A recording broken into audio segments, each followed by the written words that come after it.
కరిగించును, రోగములను తొలగించును, ఐశ్వర్యమంతయు కలిగించును. విశ్వాసంతో సాధ్యమే, సమస్తం సాధ్యమే.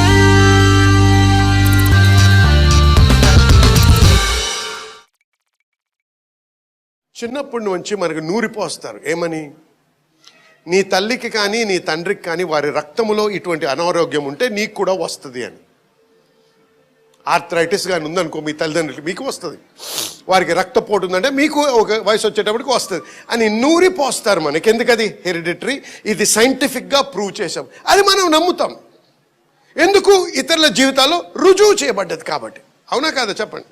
ఇప్పుడు సంఘానికి వస్తాం. ఇక్కడ పాస్టర్ గారు ఏమంటారు? ఆయన పొందిన గాయముల చేత మనకి స్వస్థత, ఆమెన్ ఆమెన్ అంటారు. మీరు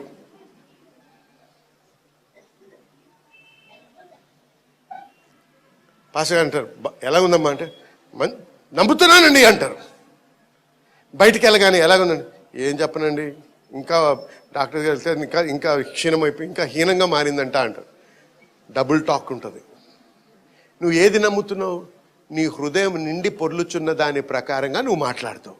నువ్వు నిజంగా ఏమి నమ్ముతున్నావో ఏం గ్రహిస్తున్నావో తెలుసుకోవాలంటే నువ్వు ఎవడూ నిన్ను గమనించినప్పుడు, మీ పాస్టర్ మీ చుట్టూ లేనప్పుడు ఏం మాట్లాడుతున్నావు అది నువ్వు నమ్ముతున్నావు, అది నువ్వు గ్రహించావు. హల్లెలూయా హల్లెలూయా. సంఘంలో ఉన్నప్పుడు దేవుడు నా సమస్త అక్కర్లు తీరుస్తాడు అని బల్లగుద్ది మాట్లాడొచ్చు. ఇంటికి వెళ్ళిన తర్వాత ఏం మాట్లాడతావు? పరిస్థితులు క్లిష్టంగా మారినప్పుడు ఏం మాట్లాడతావు? ఎందుకు? ఏది గ్రహించావో అదే నువ్వు విశ్వసిస్తావు. వీరు తెచ్చిన సమాచారము వినండి, ఇంగ్లీష్లో ఈవిల్ రిపోర్ట్ అంటే చెడ్డ సమాచారము అన్నాడు. దాన్ని దేవుడు చెడ్డ సమాచారం అని ఎందుకు అంటున్నాడండి? వారు అబద్ధం చెప్పారా? చెప్పండి ఒక మాట, అబద్ధమా వారు చెప్పింది? లేదు. వారు చెప్పింది ఖచ్చితంగా వారు ఏం చూశారో అదే చెప్పారు. మరి చెడ్డ సమాచారం ఎందుకు అవుద్ది? అది ఎందుకైందో తెలుసా? వారు చూసిన దాంట్లో తప్పు లేదు. వారు ఏదైతే గ్రహించి మాట్లాడారో ఆ మాటలు దేవుడిచ్చిన వాగ్దానానికి వ్యతిరేకంగా ఉన్నాయి. వారు మాట్లాడిన మాటల్ని బట్టి జనుల యొక్క విశ్వాసంలో వారు కట్టబడలేదు, క్షీణించి భయం అనేది వారి హృదయాల్లో స్థిరపరచబడ్డది. అందుకు అది చెడ్డ సమాచారం. అందుకే జనులారా వినండి, పాస్టర్గా దేవుని సేవకునిగా మాట్లాడినప్పుడు లోకములో ఏం అనుభవం ఉందో అది ప్రకటించకూడదు. నేను వాక్యం ఏమంటుందో అది ప్రకటించాలి. అది అసాధారణమైన లౌకికముగా అది దేవుని యందు సాధించగలము. ఆమేన్. సమస్తము నమ్మిన వారికి సాధ్యం, అది ప్రకటించాలి. నేను నాలో అనారోగ్యం ఉన్నా అప్పుడప్పుడు పనిచేస్తుంది, అప్పుడప్పుడు పని చేయకూడదు. ఎందుకంటే నా అనుభవం అని చెప్పకూడదు. ఎందుకంటే నీ అనుభవము ద్వారా నువ్వు ప్రకటించవు, దేవుని వాక్యమును బట్టి ప్రకటించాలి. హల్లెలూయా. అప్పుడు నీ అనుభవం దానికి లోబడుతుంది, వాక్యానికి లోబడుతుంది. హల్లెలూయా. చూసారా, ఇది చెడ్డ సమాచారం. చూసారా, వీరు దేవుని వాక్యము నమ్మి మాట్లాడటం లేదు, వారు చూసిన దానిని నమ్మి మాట్లాడుతున్నారు. వారు చూసిన దాన్ని వారు ఏ విధంగా గమనించారో, ఏ విధంగా గ్రహించారో విశ్లేషించి ఒక నిర్ణయానికి వచ్చారు. మనము కానీ ముందుకు అడిగేస్తే నశిస్తాము అని అందరికీ ప్రకటించారు. అదే సమయంలో కాలేబు నిలబడి ఏమన్నాడో ఒకసారి చూద్దాం. 30వ వచనం. కాలేబు మోషే ఎదుట జనులను నిమ్మలపరిచి, మోషే మధ్య ఉన్న జనులను నిమ్మలపరిచి, మనము నిశ్చయముగా వెలుదుము. ఎప్పుడు? రేపు కాదు, ఇప్పుడే దాన్ని స్వాధీనపరచుకుందుము. దాన్ని జయించుటకు మన శక్తి చాలునను. హల్లెలూయా హల్లెలూయా.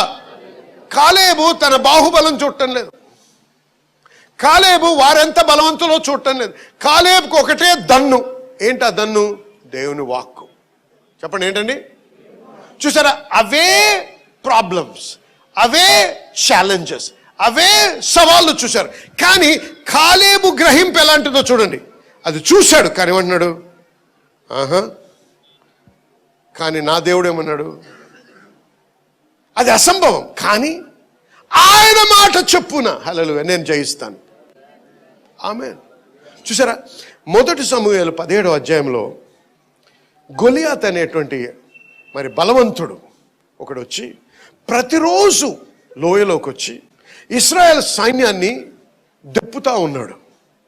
ఎవడైనా ఒక్కడుంటే రండి నాతో యుద్ధం చేయడానికి, నన్ను గెలిచినట్టయితే మేమందరం మీకు సేవకులుగా అవుతాం, లేదా మీరు మా బానిసలు అవ్వాలి.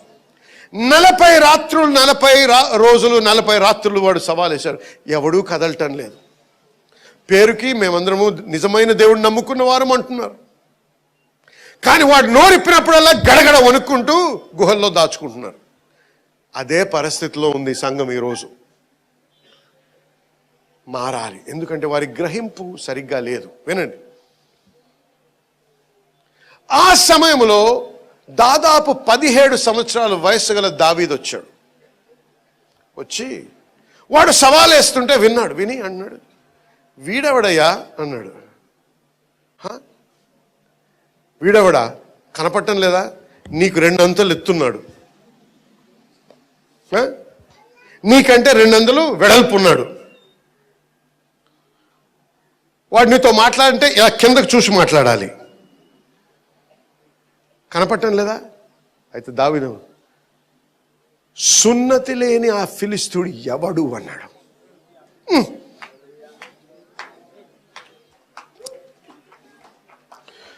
సున్నతి లేని ఆ ఫిలిస్తీయుడు ఎవడు వాడు?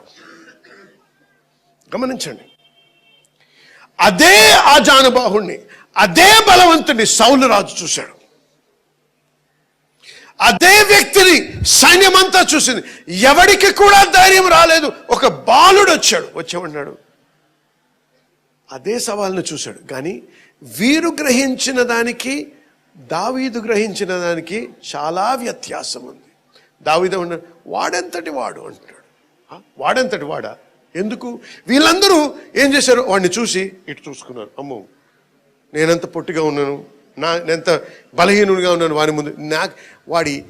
వాడి కవచము, వాడి ఈట చూస్తేనే వణికిపోవాలి. వీటన్నిటితో పోల్చుకొని వాడితో పోల్చుకొని మాకు జయానికి అసలు అసంభవం జయించడం అని నిర్ణయానికి వచ్చాడు. అదే దావీదు వచ్చామన్నాడు, నిన్ను నాతో కాదు పోల్చేది, నిన్ను ఆయనతో పోలుస్తున్నాను అన్నాడు. హల్లెలూయా. ఎందుకు? యుద్ధము యెహోవాది. అయితే సౌలు గారి దగ్గరికి వెళ్ళి, రాజా, ఎవరిని భయపడొద్దని చెప్పు అన్నాడు. 17 ఏళ్ళు ఉన్నాడో లేదో, ఎవడు భయపడొద్దా? ఏం మాట్లాడుతున్నావు నువ్వు అన్నాడు సౌలు. అయ్యా, మీకు తెలీదయ్యా, మా తండ్రి ఇచ్చిన గొర్రెల్ని కాపలా ఉన్నప్పుడు ఒక సింహం వచ్చింది. ఆ సింహము ఒక గొర్రెని పట్టుకుంది. దాన్ని నేను ఒట్టి చేతులతో చీల్చాను. హల్లెలూయా.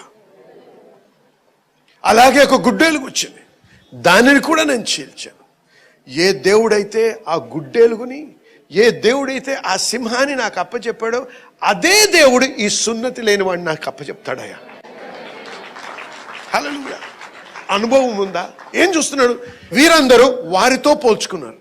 దావీదు తనకు బలమును అనుగ్రహించిన దేవునితో పోల్చుకుంటున్నాడు. వాడంతటోడు. దావీదుకు తెలుసు ఆయన శక్తి, ఆయన చేతిలో సింహమును చింపే అంత బలము లేదని. ఆమేన్. అది మామూలుగా అసాధారణం, అది. కానీ అది అనుభవించాడు. అందుకే రాశాడు, రుచి చూసి తెలుసుకో. ఆమేన్.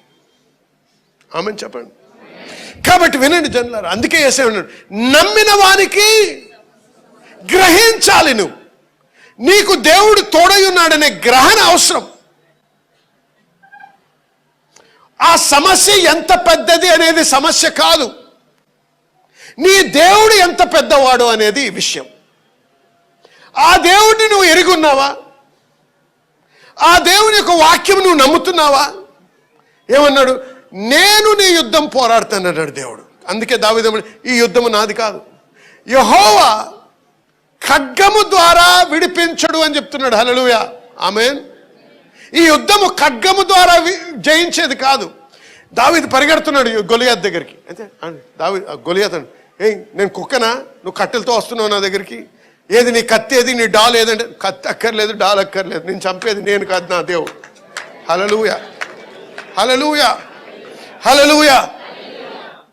నీకు చదువు ఉండకపోవచ్చు, కావలసినంత అనుభవం ఉండకపోవచ్చు, కానీ దేవుడు నిన్ను ఉన్నతమైన స్థితిలో పెట్టగలిగిన దేవుడు అని నమ్ముతున్నావా, గ్రహిస్తున్నావా? దేవుడు నిన్ను జయించి నీ సమృద్ధిలోకి నడిపిస్తాను వాగ్దానం ఇచ్చాడని నువ్వు నమ్ముతున్నావా, గ్రహిస్తున్నావా? లేకపోతే నిన్ను నువ్వు పోల్చుకుంటున్నావా నీ సమస్యతో? విను, ఏ రోజైతే నిన్ను నీ సమస్యతో పోల్చుకుంటావో ఆ రోజు నువ్వు ఓడిపోతావు. నీ సమస్యతో పోల్చాల్సింది నిన్ను కాదు, నీ దేవునితో. ఏ సమస్య కూడా నీ దేవుని కంటే బలమైంది కాదు. ఏ సమస్య కూడా నీ దేవుని కంటే బలమైంది కాదు. హల్లెలూయా. అందుకేమన్నాడు, ఈరోజు నిన్ను తునకలుగా చేసి ఆకాశ పక్షులకి భోజనం పెడతాడు దావీదు. ఎంత ఉన్నాడో లేదో. ఆమేన్. ఒక్క యుద్ధము పోరాడలేదు అంతవరకు. ఎప్పుడు కవచము ధరించలేదు. ఆయన అనుభవం లేని వ్యక్తి. ఇక్కడ అనుభవం కాదు కావాల్సింది, దేవునితో అనుభవం కావాలి. హల్లెలూయా. దావీదుకున్నది అనుభవము యుద్ధానుభవం కాదు, ఖడ్గమును వాడే అనుభవం కాదు, కవచం వేసుకునే అనుభవం కాదు, కానీ దేవునితో అనుభవం ఉంది. ఆ అనుభవం ఉందా? ఆ వాక్యము నిజమని నువ్వు నమ్మగలవా? అందుకే కాలేబు అన్నాడు, ఈ రోజు ఇప్పుడే మనం వెళ్ళగలం, మనకు దేవుడు ఇచ్చాడు ఆ శక్తి అంటున్నాడు. హల్లెలూయా. నిజం మాట్లాడినందుకు జనులు ఏమన్నారు, వాడిని చంపండి అంటున్నారు. జనులారా వినండి,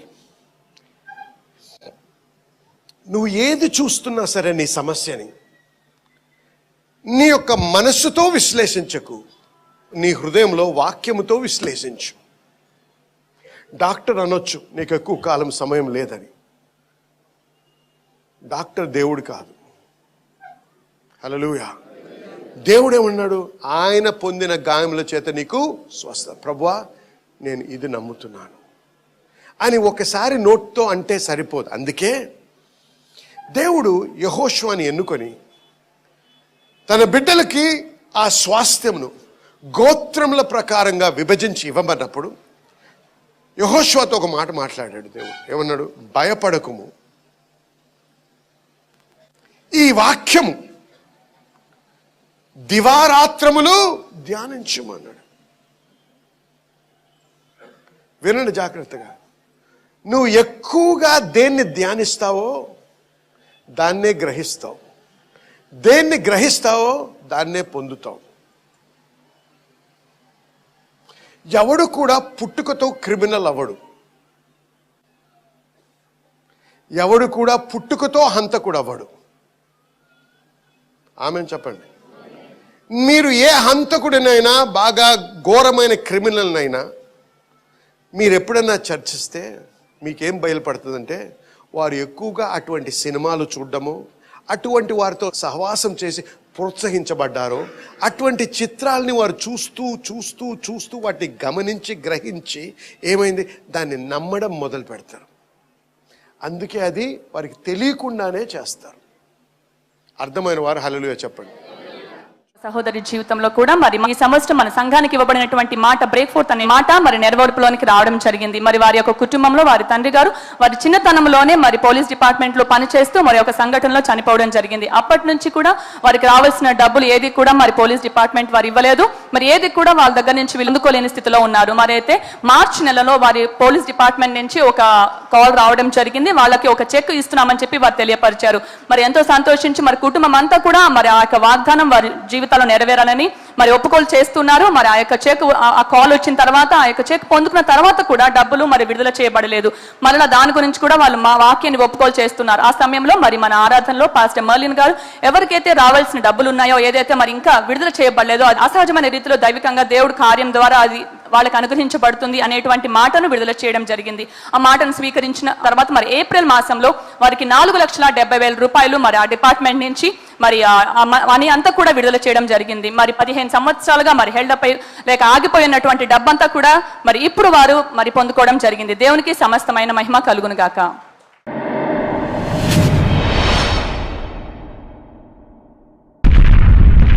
I am sent for the liberation of the men and women of this generation.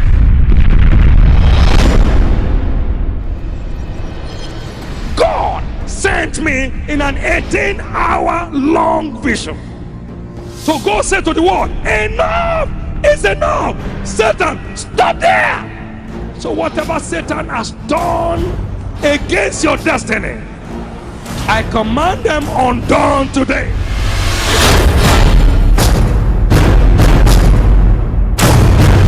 Whatever tree the devil has planted into your life, I command them uprooted today.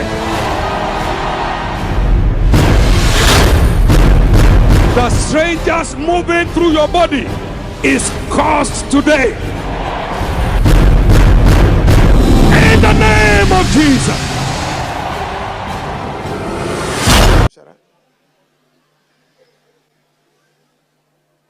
మనము జయించాలంటే దేవుడు ఏమన్నాడు? నీ శత్రువు మీద నువ్వు ఎదుర్కొనే సమస్యను నువ్వు ధ్యానించకు. దేవునికి తెలుసు యెహోషువ చుట్టూ కూడా బలవంతులు ఉన్నారు. యెహోషువ చుట్టూ కూడా ఎటువంటి రాజ్యాలు ఉన్నాయి? పేరు ప్రఖ్యాతులు కాంచిన రాజ్యాలు, ఏమని ఎప్పుడు ఓడిపోలేనటువంటి రాజ్యాలు. చుట్టూ కూడా ఆకాశమును అంటే అంత ప్రాకార గోడలు కలిగినటువంటి పట్టణాలు. అవన్నిటినీ కూడా ఎక్కువగా గమనిస్తే ఉన్న విశ్వాసము క్షీణిస్తుంది. నువ్వు ఎంతగా నీ సమస్యని మీద ఆలోచించి ధ్యానిస్తావో అంతగా విశ్వాసంలోనూ సడలుతావు. అందుకే నీవు నిర్ణయం తీసుకోవాలి. దేవా, నీ వాక్యం మీద నేను ధ్యానిస్తాను. లేనప్పుడు, లేమిలో ఉన్నప్పుడు నువ్వేం ధ్యానించాలి? దేవుడు ఇచ్చిన వాగ్దానం, నా సమస్త అవసరాలు తీరుస్తానన్నాడు దేవుడు. హల్లెలూయా. దానినే ఆలోచించాలి.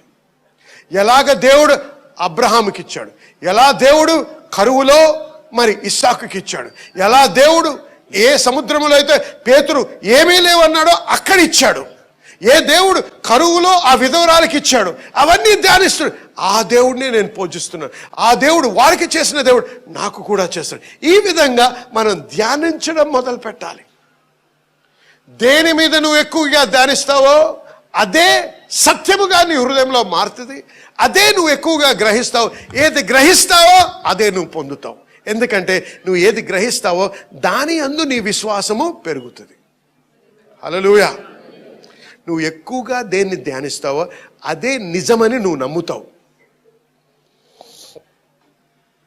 నువ్వు ఎక్కువగా ఏది ధ్యానిస్తావో అదే నిజమని నువ్వు నమ్ముతావు. కాబట్టి జయించడానికి మార్గం చూపించాడు దేవుడు. ఏమన్నాడు యెహోషువతో? దివారాత్రములు నువ్వు ధ్యానించు. కాబట్టి జనులారా వినండి, మనము జయించి మన స్వాస్థ్యమును మనం పొందాలంటే విశ్వాసం అవసరం. విశ్వాసంలో ఎదగాలంటే వాక్యము వినాలి, వాక్యము ధ్యానించాలి.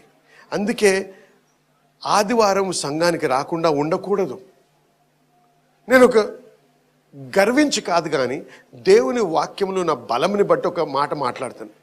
ఇప్పుడు ఒక అరగంట గంట నుంచి నా మాటలు వింటా ఉన్నాను, నేను ప్రసంగిస్తాను. ప్రతి ఒక్కరి విశ్వాసం కొద్దిగా పైకి వెళ్ళిందా లేదా? ఎందుకు వెళ్ళింది? నా వలన కాదు, వాక్యములో ఉన్నటువంటి బలముని బట్టి. హల్లెలూయా. అలాగే మనం వింటూ వింటూ వింటూ వింటూ వింటూ ఉంటే ఏమవుతుంటుంది? మన విశ్వాసంలో మనం దృఢపడతా ఉంటాం, నిశ్చయముగా బలపడతా ఉంటాం. విశ్వాసంలో బలపడడం ద్వారా మన పరిస్థితుల కంటే వాక్యములో ఇచ్చిన వాగ్దానాన్ని నమ్మడం మొదలు పెడతాం. ఎప్పుడైతే అది నమ్ముతామో అది అసంభవమైన మన జీవితంలో అది సాధిస్తాం. హల్లెలూయా. ఆమేన్. అర్థమవుతుందా? కాబట్టి వినండి, మీరు ఈరోజు ఏ స్థితిలో ఉన్నారనేది ప్రశ్న కాదు, కానీ దేవునికి నీ పట్ల ఉన్న గమ్యం ఏంటో తెలుసుకో. ప్రతి ఒక్కరము కూడా దేవుడి వాగ్దానం ఇచ్చిన సమృద్ధిని మనము సంపాదించి సమృద్ధిలో మనం జీవిస్తూ అనేకులకి ఆశీర్వాదకరంగా ఉండాలనేదే దేవుని చిత్తం. నీకు చదువు ఉండకపోవచ్చు, ఈరోజు నీకు ఉద్యోగం ఉండకపోవచ్చు, లేకపోతే నీ ఆరోగ్యం సరిగ్గా లేకపోతేమో, మీరు ఎన్నో సమస్యల్లో ఉండొచ్చు. ఏది ఏమైనా సరే వాక్యం వినడము, వాక్యము ధ్యానించడము మొదలు పెట్టండి. దానిలో దృఢపడండి, నిశ్చయముగా బలపడండి. అప్పుడు చూడండి దేవుడు ఎంత గొప్పగా మిమ్మల్ని ఆశీర్వదించి ఆ సమృద్ధిలోకి నడిపిస్తాడు. హల్లెలూయా, హల్లెలూయా. చూసారా, ఈరోజు ఏం నేర్చుకున్నాం? చూచుటకి గ్రహించడానికి వ్యత్యాసం ఉంది. నువ్వు ఏమి గ్రహిస్తావు అనేదే ప్రాముఖ్యం. నీ గ్రహింపు మారాలంటే ఏం చేయాలి? వాక్యమును ధ్యానం చేయాలి. హల్లెలూయా చెప్పండి. హల్లెలూయా. సామెతలు 4:20 నుంచి 22 వరకు చదువు నాయన. సామెతలు 20 నుంచి 22 వరకు. నా కుమారుడా, నా మాటలను ఆలకింపు. నా మాటలను ఆలకించు. నా వాక్యమునకు నీ చెవి యొగ్గుము. ఆగండి. నా మాటలు ఆలకించు అంటే విను. నీ చెవులను నా వాక్యమునకు నీ చెవి యొగ్గుము. నా వాక్యమునకు నీ చెవి యొగ్గుము. విను జాగ్రత్తగా. నీ కనుల ఎదుటను వాటిని తొలగిపోకుండా ఉంచు. నీ హృదయమందు వాటిని భద్రపరచు. చూసారా ఏమన్నాడు? నీ నోటి ద్వారా, నీ కంటి ద్వారా, నీ చెవి ద్వారా ఏమి జరగాలి? వాక్యము చెప్పండి. ఏంటండి? చెప్పండి. మళ్ళీ చెప్పండి. మీ డాక్టర్ వాక్యము కాదు, మీ బ్యాంక్ వాక్యం కాదు, దేవుని వాక్యము. చెప్పండి. ఏంటండి? విశ్వాసం ఎలాగొస్తుంది? ఏం వినటం వలన? దేవుని వాక్యం వినటం. చదువు. దొరికిన వారికి అవి జీవమును, అది జీవమును, వారి సర్వ శరీరమునందు ఆరోగ్యమును ఇచ్చును. హల్లెలూయా. చూసారా? మీకు ఫలము, మీకు ఆరోగ్యము, మీకు ఆశీర్వాదం ఈ విధంగా లభిస్తుందని ఖచ్చితంగా తెలియపరచు. అందుకే వింటూ ఉండాలి. ప్రతిరోజు వాక్యం వినాలి. నిజముగా ఫలం పొందాలంటే వారమంతా ఒకటే మెసేజ్ వినాలి. అది ఇమిడిపోవాలి. రకరకాల మెసేజ్ ఉంటే ఏది కూడా అతకదు. హలో, అర్థమైందా? రకరకాల ప్రసంగికులు, రకరకాల మెసేజ్లు ఉంటే ఆఖరికి చివరికి ఏది కూడా మీరు ఖచ్చితంగా పట్టుకోలేరు. అందుకే నేను ఎప్పుడు ఏమి సలహా ఇస్తానంటే, ఒక్క సీడీ తీసుకొని వారమంతా అదేనండి, రోజు ఒకసారి వినండి. వారము చివరి వచ్చేటప్పటికి ఒక ఎక్సర్సైజ్ మీకు ఇస్తాను, జాగ్రత్తగా వినండి. ఎవరైనా సరే ఈ సవాల్ తీసుకోండి. ఒక్క సీడీ తీసుకోండి. ఈ మూడు రోజులు ఒక్క సీడీ తీసుకొని ప్రతిరోజు కష్టమైన మీరు సమయం తీసుకొని ప్రతిరోజు ఒకసారి వినండి. అది వింటున్నారా? ప్రతిరోజు వినండి. ఈ ఆదివారం వచ్చినప్పుడు చెప్పండి మీరు ఎలాగున్నారు. ఖచ్చితంగా నేను గ్యారంటీగా ఇస్తా, విశ్వాసంలో మీరు ఇంకో మెట్టు ఎదిగి మీరే అనుభవిస్తుంటారు. హల్లెలూయా. కాబట్టి ఈ సవాల్ మీ అందరికీ వేస్తున్నాను. సీడీ తీసుకోండి, వినండి. మీ విశ్వాసంలో మిమ్మల్ని కట్టేటువంటి వాక్యం వినాలి. సొద కాదు, కథలు కాదు, పాటలు కాదు. ప్రసంగం అనగానే 2 వచనాలు చదివేసి ఒక పాట పాడేయడం కాదు. హలో, పాట పాడడానికి దేవుడు అభిషేకిస్తాడు గాయకుల్ని. ప్రసంగికులు పాట పాడేవారు కాదు, వాక్యం బోధించడానికి పిలువబడ్డాం. ఆమేన్ చెప్పండి. హల్లెలూయా. కాబట్టి విశ్వాసంలో బలపడేటువంటి వాక్యం తీసుకొని ఈ వారమంతా మీరు ప్రతిరోజు వినండి. ఇది కానీ మీరు అలవాటు చేసుకొని మీరు ధ్యానించినట్టయితే ఆ వాక్యాన్ని మీకు తెలుసు ఒక విషయం, వాక్యం విని అప్పుడు మీ పనికి వెళ్ళండి. ఉదయాన్నే లేచి దినమంతా మీకు తెలియకుండానే ఆ వాక్యం మీ మనసులో పనిచేస్తూ ఉంటుంది, గుర్తు చేస్తూ ఉంటుంది, మాట్లాడుతూ ఉంటుంది. ఖచ్చితంగా మీరు ఆశీర్వదించబడతారు. ఆమేన్ చెప్పండి. హల్లెలూయా. మా ప్రోగ్రామ్ చూస్తున్నటువంటి వ్యూవర్స్ నుంచి మరి చాలామంది వారి వైవాహిక జీవితంలో ఎదుర్కొన్నటువంటి సమస్యల గురించి కూడా ఫోన్లు చేస్తున్నారు, ప్రార్థన చేయమని, అలాగే ఉత్తరాలు కూడా వ్రాస్తున్నారు. మరి మీ యొక్క వైవాహిక జీవితము గురించి కూడా ప్రార్థన చేయాలని నా యొక్క ఆశ. ప్రార్థన చేయకముందు కొన్ని విషయాలు. ఒకటి ఏంటంటే, ఏదైతే దేవుడు జతపరిచాడో అది ఏ మనుషుడు కూడా వేరు చేయకూడదు అని వాక్యంలో ఖచ్చితంగా వ్రాయబడి ఉంది. కాబట్టి వాక్యానుసారంగా జీవించే బిడ్డలుగా ఉండాలి. ఎప్పుడైనా దేవుడు మన ప్రార్థన ఆలకించాలంటే వాక్యానికి విధేయత చూపించాలి. వాక్యానికి విరుద్ధంగా జీవిస్తూ దేవా నన్ను దీవించు, నన్ను ఆశీర్వదించు, నా యొక్క వైవాహిక జీవితాన్ని దీవించు అంటే పని చేయదు. కాబట్టి మన జీవితం ఒకసారి దేవుని యొక్క వాక్యానుసారంగా ఉందా లేదా పరీక్షించుకుంటూ మరి సరిదిద్దుకుంటూ మనం ప్రార్థన చేసినట్టయితే ఖచ్చితంగా దేవుడు మనల్ని దీవిస్తాడు. అలాగే మరి భార్యలైన వారు భర్తల్ని ప్రోత్సహించండి. వారిని ఊరికే నాగ్ చేయదు, వారికి ఊరికే దెప్పినట్టు మాట్లాడకూడదు. అలాగే భర్తలు భార్యల్ని ప్రేమించాలి. ఎందుకంటే దేవుడు జతపరచడని మర్చిపోకండి, మనుషులు జతపరచలేదు. ఒకసారి మీరు అవును అని అన్నారు దేవుని ఎదుట, దేవుని బిడ్డల ఎదుట. కాబట్టి ఏది కూడా, ఏ శక్తి కూడా, ఏ మానవుడు కూడా, ఏ సాతాను కూడా మిమ్మల్ని విడదీయకూడదు. అది దేవుని వాక్య ప్రకారం. కాబట్టి నా ప్రార్థన మీరు ఆశించినట్టయితే మీ యొక్క వైవాహిక జీవితంలో ఆశీర్వాదం కావాలంటే ఇప్పుడు ప్రార్థన చేద్దాం. నాతో పాటు ఏకీభవించండి, మరి ప్రార్థన చేద్దాం. మీ చెయ్యి మరి టెలివిజన్ తట్టు చాపండి. భార్య భర్తలు ఇద్దరు కలిసి చేయండి. ప్రభా మీకు స్తుతి చెల్లిస్తున్నాం నాయన, మీకే మహిమ కలుగును గాక. మరి యొక్క ప్రభా ఈ బిడ్డల కొరకు ఎవరెవరైతే ప్రభా వివాహంలో, వైవాహిక జీవితంలో మనస్పర్ధల ద్వారా, లేకపోతే ఆర్థిక విషయాల ద్వారా, లేకపోతే అత్తమామల విషయం ద్వారా ఏదైతే ఏంటి ప్రభా వీటి వలన వారు ఎదుర్కొనే సమస్యల గురించి ప్రార్థిస్తున్నాం. ప్రభా ఎవరినైతే మీరు జతపరిచారో ఏ మనిషి కానీ, ఏ శక్తి కానీ, ఏ సాతాను కూడా విడదీయకుండా మీరే కాపాడమని, ఈ యొక్క వివాహాన్ని మీరు బలపరచమని ప్రార్థిస్తున్నాం. ఏ రకమైన ఇబ్బంది ఉన్నా, ఏ రకమైన ఆటంకం ఉన్నా అవన్నీ కూడా తొలగిపోవును గాక. యేసు నామములో వాటిని గద్దిస్తున్నాను ప్రభా. ప్రతి విధమైన దుష్ట శక్తి ఏదైతే ఈ వివాహానికి ఎదురుగా పనిచేస్తున్నా వాటిని యేసు నామములో ఇప్పుడే బంధిస్తున్నాను ప్రభా. ప్రభా వారికి విడుదల కలిగించి మరి ఒకరి పట్ల ఒకరికి మంచి ప్రేమను అనుగ్రహించండి. మొట్టమొదట ఎప్పుడైతే వివాహం చేసుకున్నా అప్పుడు ఎటువంటి ప్రేమ ఉండిందో తిరిగి అటువంటి మొదటి ప్రేమ ఒకరి పట్ల ఒకరికి అనుగ్రహించండి. అలాగే పిల్లల విషయంలో కూడా ప్రభా వారిని దీవించండి, ఆశీర్వదించండి ప్రభా. మరి వాక్యానుసారంగా చూసినట్టయితే ఎవరు కూడా గొడ్రాలుగా ఉండరని మీరు వాగ్దానం చేశారు.